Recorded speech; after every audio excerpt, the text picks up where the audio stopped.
All right. I am C.W. Mayberry, and this is Bible 101, a Through the Bible study from Genesis to Revelation, brought to you by Torah, Observant, Apostolics. You can find us under Facebook under Torah, Observant, Apostolics. We are now in chapter 22, and beginning at verse 1. And it came to pass after these things that God did tempt Abraham, and said unto him, Abraham, and he said, Behold, here am I. That's a bad translation. God does not tempt any man. God is trying Abraham. God is bringing to a resolution, a conflict within this man. God is bringing to completion or fruition a process of growth and maturity is what's going on. It's a trial, it's a test, but it's designed to produce something. It is not temptation. God does not tempt any man. All right. And he said, Behold, here am I, verse 2, and he said, Take now thy son, thine only son, Isaac, whom thou lovest, and get thee into the land of Moriah, and offer him there for a burnt offering upon the mountains which I will tell thee of. And Abraham rose up early in the morning, and saddled his ass, and took two of his young men with him, and Isaac his son, and clave the wood for the burnt offering, and rose up and went unto the place of which God had told him. And on the third day Abraham lifted up his eyes, and saw the place afar off. And Abraham said unto his young men, Abide here with the ass, and I and the lad will go yonder and worship, and come unto you again. And Abraham took the wood and the burnt offering, and laid it upon Isaac his son, and he took the fire in his hand and a knife, and they went both of them together. And Isaac spake unto Abraham his father, and said, My father, he said, Here am I, my son. And he said, Behold, the fire and the wood, but where is the lamb for the burnt offering?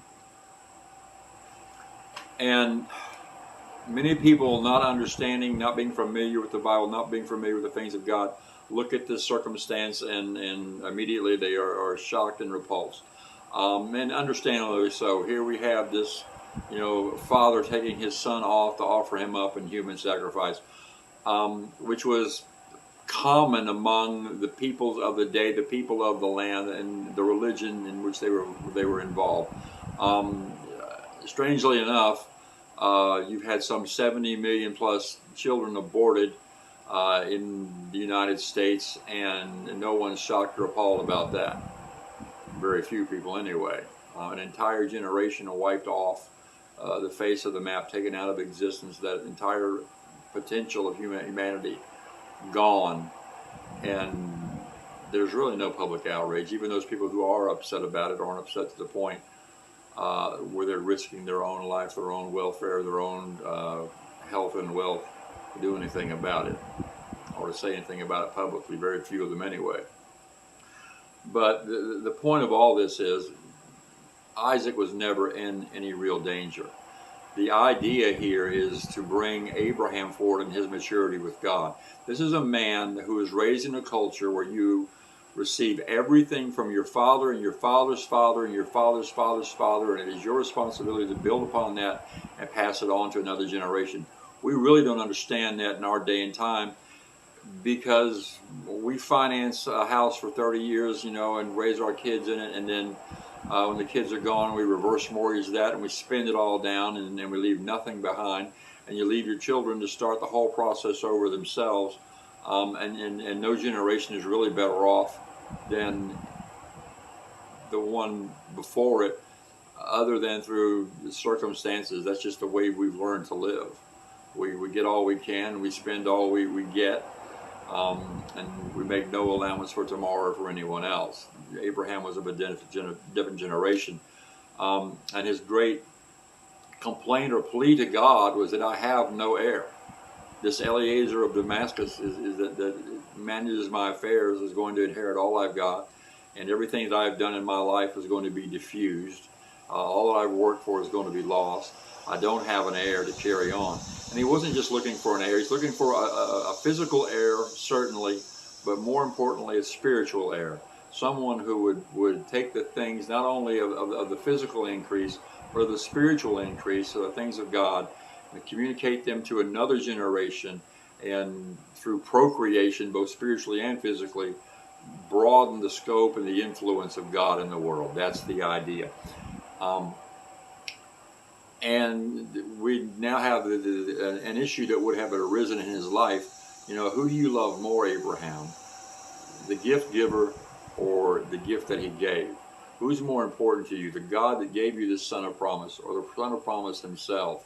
And I'm sure that's something Abraham himself struggled with, because this was the chief issue of his life, and it had to be resolved. Because in this life, in order to enter into heaven, salvation, eternity, as you should, you've got to come to a point where there's nothing you love more than God himself. The gifts of God, the goodness of this life, the richness of this life, the enjoyment of this life, the pleasure of this life, which God provides all of it. If he's not foremost in your desire, in your thoughts, in your daily living, that's not satisfactory. And God is dealing with Abraham and bringing this situation to a conclusion. And I know it's that way because you see the same thing played out in the lives of other men, other characters in the Bible. And it's a lesson for us today.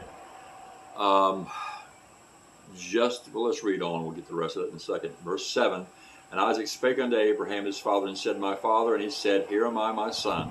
And he said, Behold the fire and the wood, but where is the lamb for the burnt offering? And Abraham said, My son, God will provide himself a lamb for a burnt offering. And it's God often hides things in language, or discloses things in language, and we don't see it. It says Jehovah will provide himself.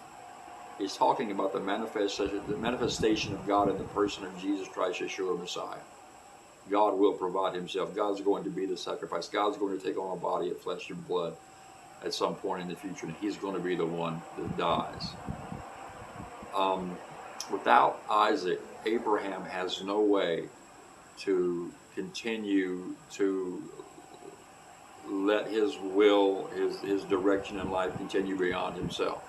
When Adam fell into sin, he entered in the sin and polluted himself spiritually, there was no way for God's plan to continue on, because man was now polluted. Every child that proceeded forth from Adam and Eve was going to be polluted. They were tainted by sin. They were under the influence of sin. They were under the influence of the author of sin. And everything they did would have been opposite of what God desired, of what he wanted. Therefore, it was necessary to find someone else to do that. Well, there is no forgiveness of sin without the shedding of blood. Adam is impure. Every child after him is going to be impure. The blood is impure. You've got to find an individual without an impure blood. If there were sons born to Adam and Eve before Cain and Abel, before the fall, they, in my understanding, would have been suitable, but either the offer was never made or they refused it. And the Apostle Paul later on says, it's impossible to find a man willing to do this. You're not going to find people willing to give themselves up, to kill themselves, die in order that others might live. It's a very, very rare thing. So that's the situation you're in. And God himself cannot bring to fruition his plans for this world without an heir. He has to have an heir. Therefore, God, who is God, the only God, who is a non-corporeal spirit present in all the universe, takes on a body of flesh and blood, becomes the man we call Jesus Christ, Yeshua Messiah, and offers himself up. And he was not God in a people suit. He was not God playing human being. He literally entered into the economy of humanity, and upon the economy of humanity, paid the absolute highest price possible. That life meant something to him, and he still surrendered it. After 4,000 years of separation from his creation, he once again was face to face, breath to breath with his creation, and had to be separated from it yet again, and in the most brutally and distasteful fashion. All right, that's what this is about. God's willing to take on flesh and bone and offer that life up for you. The question is, Abraham, Joe, Sarah, Susie, Steve, are you willing to sacrifice your life in order to access the eternal God, to live with Him beyond this world? Or are you more attached to the things of this world, so attached to it in that fact that you would sacrifice your eternity? That's the question of Genesis chapter 22. All right. Verse 9, and they came to a place which God had told him of, and Abraham built an altar there, and he laid the wood on the altar in order, and bound Isaac his son, and laid him on the altar upon the wood. This kid's at least 27 years old. We know that from reading earlier on. And then there's no struggle. He trusts his father. And Abraham stretched forth his hand and took the knife to slay his son. And the angel of the Lord called unto him out of heaven and said, Abraham, Abraham. And he said, Here am I. And again, there was never any danger. But it had to be worked out in the life and the mind of Abraham that this child was not chief. And he said, imagine loving God so much and then something else comes along that God gives you, that you begin to wonder, which one do I really love most? Well, there's only one way to find out. Put it to the test. Test, not temptation. And that's precisely what Jehovah God does here. For our benefit, for our example, so that we can see this and learn from it, and for Abraham's benefit, so that he can know the answer to the question, who do you love more? And not have to deal with that in his conscience any longer. All right. And he said, Lay not thy hand upon the lad, neither do thou anything unto him, for now I know that thou fearest God, seeing that thou hast not withheld thy son, thine only son, from him. And the word fears there is not terror. It has to do with making God chief among all things. All right. And Abraham lifted up his eyes and looked, and behold, behind him. Okay, I have gotten off course. Give me 1 second. Like I said, these lessons are all raw, unedited. We don't go back and fix anything. You get it warts and all, just like in real life.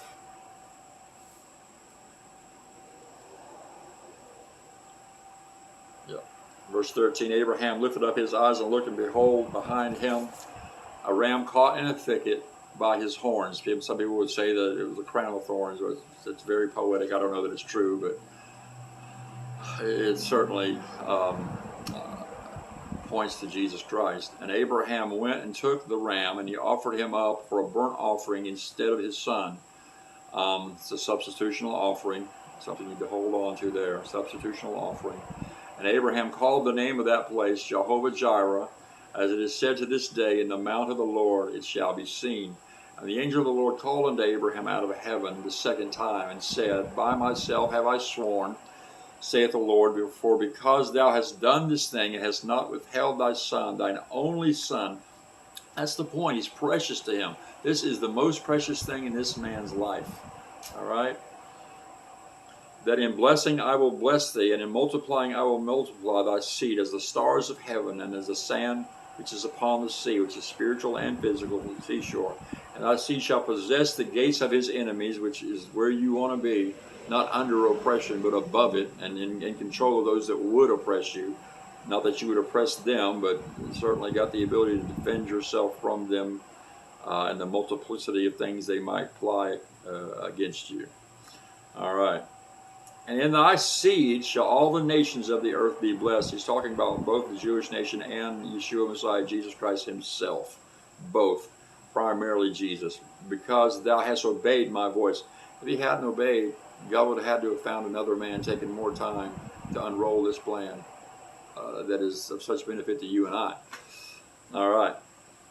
So Abraham returned unto his young men, and they rose up and went together to Beersheba. And Abraham dwelt at Beersheba. And it came to pass after these things that it was told Abraham, saying, Milcah, she hath also borne children unto thy brother Nahor. This is back on the other side of the river. Huz the firstborn, and Buz his brother, and Kemuel the father of Aram, and Sheshet, and Hazo, and Pildash, and Jidlaph, and Bethuel, and Bethuel begat Rebekah, the woman.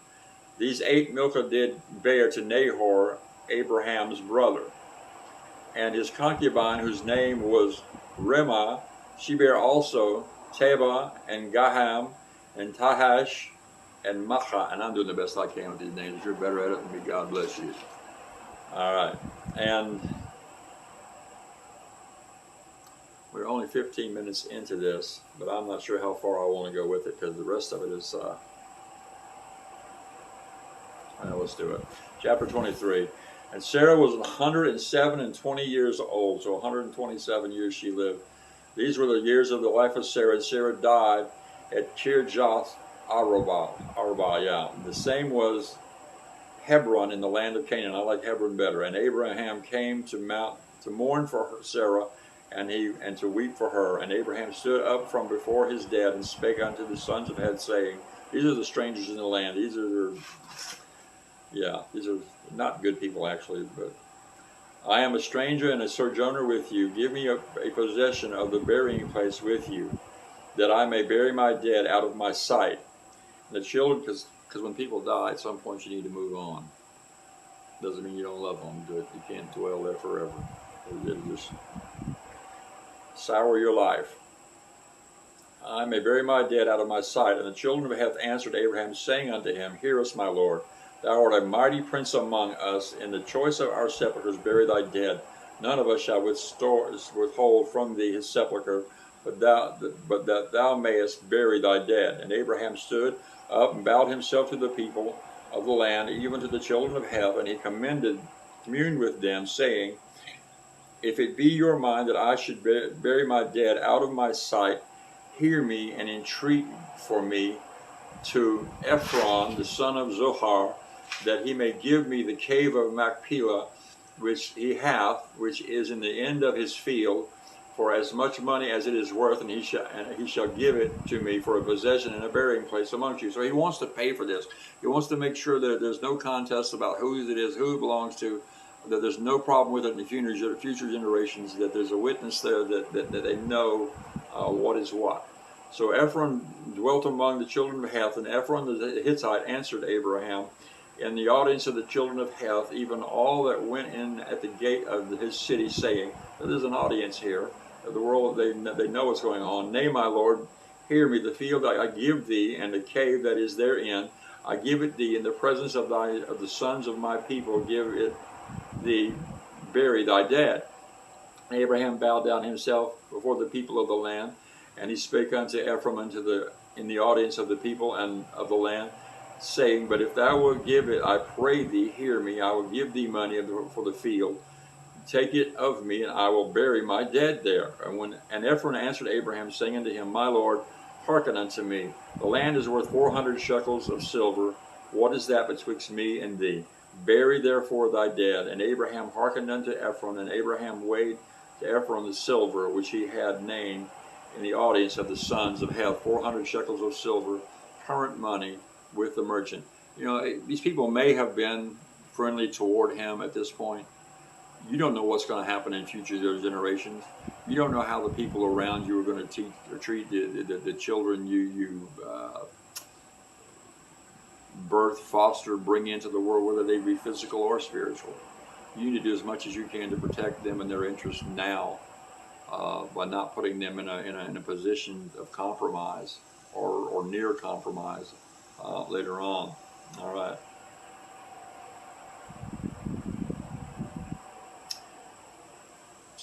And Abraham hearkened unto Ephron, and Abraham weighed the Ephron for silver, for which he had named the audience of the sons of Heth, 400 shekels of silver, current money, with the merchant. And the field of Ephron, which was in Machpelah, which was before Mamre, which is before the mountain where Isaac obviously was taken. The field and the cave which was therein, all the trees that were in the field, there were in all the borders round about, were made sure unto Abraham for a possession in the presence of the children of Heth. I'm assuming that means he marked the borders of it somehow. Before all that went in at the gate of the city. And after this, Abraham buried Sarah, his wife, in the cave of the field of Macpelah. I'd like to know what they did with the body in the interim. If it was embalmed as do the Egyptians, I have no idea. I'd be interested to find out. The same is in Hebron, is in the land of Canaan, in the field and the cave that is therein. And this is all in the land of Israel now, because he did inherit it, and it does belong to them. And is therein were made sure unto Abraham for possession, for a burying place by the sons of Heth. And we're going to stop that going into 24 next time around. It's a little bit short. Get a prayer life. Learn to pray. If you don't know how to pray, get alone someplace where it's quiet, where you're not going to be disturbed. Get yourself a chair and another chair, and talk to that chair if God is sitting right there. Pour out your heart, be sincere, and don't stop, and make a habit of it. And I'm telling you, he will answer. If there's anything sincere in you at all, he will answer. And if not, well, then you know you're probably not going to do that anyway, because you're going to think it's crazy. But God answers what's put on the altar. You survey the Bible, people are always putting something on the altar first, and then God answers. People want God to come to them. You're talking about God. You want God to come to you. You need to entreat the presence of the King. You need to invite the presence of the King. You need to do something to demonstrate that you have at least a basic understanding of who he is and who you are relative to him. That is God. That is the Creator, and you are the creation. All good things flow forth from him, and you are dependent upon him for your life, for your breath, for the next heartbeat. And pick up that Bible and begin to read it. Don't be in a hurry. Take it chapter by chapter, verse by verse, and I would suggest you start at Genesis 1:1,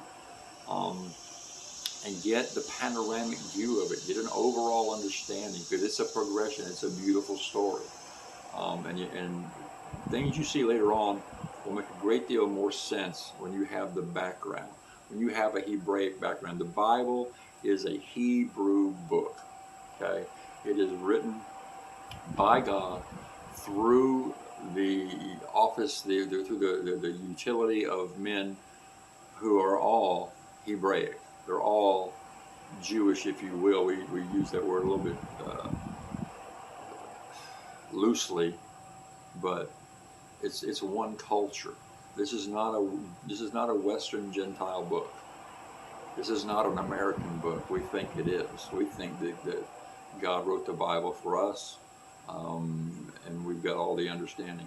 This is a Middle Eastern culture. This is an ancient culture. This is a culture whose basis and moorings and mores are quite different from what we have today. And you have to go back and look at it and dig into it, and don't assume anything. The story of Abraham and Isaac, you can become quite offended at that quite quickly. But like I said, we offer up children every day in this nation, and nobody's rushing to stop that.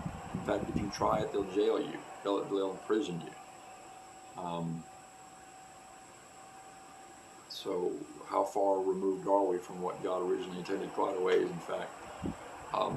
Let me pray for you, and I'm going to end this. This is, of course, lesson number 10. I should have said that at the beginning. In the mighty name of Jesus Christ, in the name of Yeshua Messiah, I pray. God, touch the hearts and the minds of anyone watching this. Touch the hearts and the minds, God, of those listening to it today or a year or 10 years from now, whatever it may be. Open their hearts, open their minds, open their understanding. Put your hand on their life. Lead them and guide them. Bring them to fellowship. Help them find someone who believes, God, as you would have believed. Someone who knows and understands that there is no Old Testament, New Testament. That it is all one book. It is all one continued narrative. You can't cut one off from the other. You can't have a New Testament without an Old Testament. Jesus Christ is the delivery of the promise made unto Abraham. And that delivery of that promise is made in what we call the New Testament. and the outpouring of the Spirit, or which is really a return of the visitation of God to men because of the elimination of the sin question. Now what was not possible since the garden, since the fall, is possible. That's what's going on there. Touch these people and cause them to understand it. You have to have the whole counsel of God. You've got to know what's going on in the 5 books of Moses. You've got to know what's going on in Genesis and Exodus, Leviticus, Numbers, and Deuteronomy. You've got to understand those things in order to understand Matthew, Mark, Luke, and John, in order to understand that culture. We're looking for a world that we have not yet seen, that we have not yet known, because we are strangers from it, born in a strange land. But the King is coming, and to reward his own, to gather them unto himself, and to establish it. And you've got to know what you know for yourself. You've got to know it because you dug it out of the book, or at least confirmed it, what somebody else had taught. What's going on in 99.99% of the churches in America is absolutely ridiculous. These people don't know God. They don't. I don't care how many degrees they got. They don't know God. And they couldn't tell you how to be saved because they aren't saved themselves. And that's a fact.